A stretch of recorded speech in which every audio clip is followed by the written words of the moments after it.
ചെയ്യേണ്ട 5 ടിപ്സ് ഞാൻ പറഞ്ഞുതരാം. First research the company. നമ്മളൊരു കമ്പനിയിൽ ഇൻ്റർവ്യൂ പോകുന്ന സമയത്ത് ആ കമ്പനി എന്താണ്, ആ കമ്പനിയുടെ സർവീസ് എന്താണ്, കമ്പനി എന്താണ് മാർക്കറ്റിൽ പ്രൊവൈഡ് ചെയ്യുന്നത്, ഇതിനൊക്കെ കുറിച്ച് നിങ്ങൾക്ക് വ്യക്തമായിട്ടുള്ളൊരു ഐഡിയ ഉണ്ടായിരിക്കണം.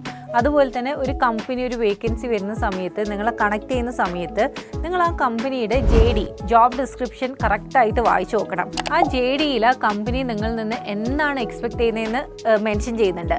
അപ്പോൾ ആ ഒരു ഇൻ്റർവ്യൂവിന് പോകുന്ന സമയത്ത് നിങ്ങൾ അതൊക്കെ പ്രിപ്പയർ ചെയ്തിട്ട് വേണം ഇൻ്റർവ്യൂ അറ്റൻഡ് ചെയ്യാൻ. Next speak confidently and clearly. Clarity വളരെ ഇമ്പോർട്ടൻ്റ് ആണ്. ഇപ്പോൾ നിങ്ങളൊന്ന് ഇൻട്രൊഡ്യൂസ് യുവർ സെൽഫ് എന്ന് പറയുന്ന സമയത്ത് നിങ്ങൾ പറയുന്ന ഓരോ കാര്യങ്ങളും ക്ലിയർ ആയിട്ട് നിങ്ങൾ പറയണം. ചുമ്മാ പേടിച്ച് അതും ഇതൊക്കെ പറയുക, അല്ലെങ്കിൽ ബൈഹാർട്ടാക്കി പോയ കാര്യങ്ങൾ ജസ്റ്റ് അവിടെ പോയിട്ട് പറയാൻ ശ്രമിക്കുക. ഇങ്ങനെയൊക്കെ ചെയ്യുമ്പോഴാണ് ആക്ച്വലി നിങ്ങൾ ഇൻ്റർവ്യൂവിന് റിജക്റ്റ് ആവുന്നത്. ഈ ഒരു ഇൻട്രൊഡ്യൂസ് യുവർ സെൽഫ് നിങ്ങളോട് ചോദിക്കുന്നത് ആക്ച്വലി നിങ്ങളുടെ കമ്മ്യൂണിക്കേഷൻ ചെക്ക് ചെയ്യാനാണ്. അപ്പോൾ നിങ്ങളത് നല്ല കോൺഫിഡൻ്റ് ആയിട്ട് നിങ്ങളുടെ മനസ്സിൽ തോന്നുന്ന കാര്യങ്ങൾ നിങ്ങൾ നല്ല രീതിയിൽ ആ ഇൻ്റർവ്യൂവറിൻ്റെ കണ്ണ് നോക്കിയിട്ട് സംസാരിക്കണം. നല്ല കോൺഫിഡൻസ് ഉണ്ടെങ്കിൽ തന്നെ നിങ്ങൾക്ക് ഈസി ആയിട്ട് ഇൻ്റർവ്യൂ ക്ലിയർ ചെയ്യാം. അതുപോലെ തന്നെ നിങ്ങൾ പറയുന്ന കാര്യങ്ങളും ക്ലാരിറ്റി ഉണ്ടായിരിക്കണം. Next highlight your skill smartly. ഒരു കമ്പനി നിങ്ങളെ ഹയർ ചെയ്യണമെങ്കിൽ നിങ്ങളിൽ എന്തെങ്കിലും നല്ല കാര്യങ്ങൾ ഉണ്ടായിരിക്കണം. കമ്പനി ചുമ്മാ സാലറി തന്നിട്ട് നിങ്ങളെ ഹയർ ചെയ്യുമോ? ഒരിക്കലും ഇല്ല അല്ലേ? അപ്പോൾ നിങ്ങൾ ആ കമ്പനിയുടെ ഇൻ്റർവ്യൂവറിനെ പറഞ്ഞ് ബോധ്യപ്പെടുത്തണം, എന്നെ സെലക്ട് ചെയ്യുകയാണെങ്കിൽ ഞാൻ നിങ്ങളുടെ കമ്പനിയിലെ ഒരു അസറ്റ് ആയിരിക്കും. അത് നിങ്ങൾക്ക് എങ്ങനെ ചെയ്യാൻ പറ്റുക? Highlight your skill smartly. ഒരു കമ്പനി നിങ്ങളെ ഹയർ ചെയ്യുന്നത് എന്തിനാണ്? ആ കമ്പനിക്ക് നിങ്ങൾ ത്രൂ ഗ്രോ ചെയ്യാനാണ്. അപ്പോൾ നിങ്ങൾ എപ്പോഴും ആ ഇൻ്റർവ്യൂവറിനെ നിങ്ങളുടെ സ്കിൽസ് പറഞ്ഞ് മനസ്സിലാക്കി കൊടുക്കണം. അതുപോലെ തന്നെ നിങ്ങളുടെ എക്സ്പീരിയൻസ് ഹൈലൈറ്റ് ചെയ്യണം. ദെൻ നിങ്ങൾ ഹയർ ചെയ്യുകയാണെങ്കിൽ കമ്പനിക്ക് അതൊരു ബെനിഫിറ്റ് തന്നെയാണെന്നുള്ള രീതിയിൽ നിങ്ങളെ മാർക്കറ്റ് ചെയ്യണം.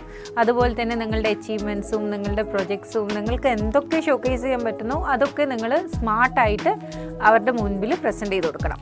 Next dress professionally and neatly. നിങ്ങളൊരു കമ്പനിയിൽ ജോലി ചെയ്യുന്ന സമയത്ത് നിങ്ങൾ റെപ്രസെൻ്റ് ചെയ്യുന്നത് ആ കമ്പനിയുടെ ഒരു ഭാഗമായിട്ടാണ്. ഇപ്പോൾ ചുമ്മാ ഇപ്പോഴത്തെ ഫ്രീ കുട്ടികളെ പോലെ മുടിയൊക്കെ പറിച്ചിട്ടൊക്കെ പോയി കഴിഞ്ഞാൽ റിജക്റ്റ് ചെയ്യുന്ന ചാൻസ് വളരെ കൂടുതലാണ്. അപ്പോൾ എപ്പോഴും ഒരു പ്രൊഫഷണൽ വേയിൽ തന്നെ പോവാം. ഇപ്പം ജെൻസി കാലമാണ്, ഡ്രസ്സിനൊന്നും വലിയ ഇമ്പോർട്ടൻസ് അല്ല എന്ന് പറയുകയാണെങ്കിലും എന്നെ പോലത്തെ ഒരു HR ആണെങ്കിൽ ഞാൻ എപ്പോഴും പേഴ്സണാലിറ്റിക്ക് ഒരു ഇമ്പോർട്ടൻസ് കൊടുക്കുന്ന ഒരാളാണ്. നിങ്ങൾ പ്രൊഫഷണലി പോയി ആ കമ്പനിയുടെ ഇൻ്റർവ്യൂവറിനെ ഇംപ്രസ് ചെയ്യാൻ പറ്റുവാണെങ്കിൽ സെലക്ഷൻ കിട്ടേണ്ട ചാൻസ് വളരെയധികം കൂടുതലാണ്. And the last one is stay positive and honest. നിങ്ങൾ ജെന്യുവൻ ആയിരിക്കണം. ഒരിക്കലും ഫേക്ക് ആയിട്ടുള്ള കാര്യങ്ങളൊന്നും വന്ന് പറയരുത്. കാരണം നിങ്ങളുടെ ജെന്യുവിനിറ്റിയും നിങ്ങളുടെ ഹോണസ്റ്റിയും നിങ്ങളുടെ ആ ഒരു ഡെഡിക്കേഷനൊക്കെയാണ് ആക്ച്വലി നിങ്ങൾ ജോബ് കിട്ടാൻ സഹായിക്കുന്ന ഫാക്ടേഴ്സ്. നിങ്ങൾ വർക്ക് ചെയ്യാൻ വില്ലിങ് ആണെങ്കിൽ ഏതൊരു കമ്പനിക്കും ട്രെയിൻ ചെയ്തെടുക്കുക എന്ന് പറയുന്നത് വലിയ ബുദ്ധിമുട്ടുള്ള കാര്യമൊന്നുമല്ല. പക്ഷേ നിങ്ങൾക്ക് ആ ഒരു വർക്ക് ചെയ്യേണ്ട എംപ്ലോയബിലിറ്റി സ്കില്ല് ഉണ്ടായിരിക്കണം, ഡെഡിക്കേഷൻ ഉണ്ടായിരിക്കണം. ആ ഒരു പ്രൊഫഷണൽസൊക്കെ നിങ്ങളുടെ ബിഹേവിയറിൽ ഉണ്ടെങ്കിൽ ഡെഫിനറ്റ്ലി കമ്പനി നിങ്ങളെ ഹയർ ചെയ്യും. ഈ കാര്യങ്ങളൊക്കെ നിങ്ങൾ ഫോളോ ചെയ്യുകയാണെങ്കിൽ ജോബ് കിട്ടേണ്ട ചാൻസസ് കൂടുതലാണ്. That's all for today. Signing off, Suila Ashim.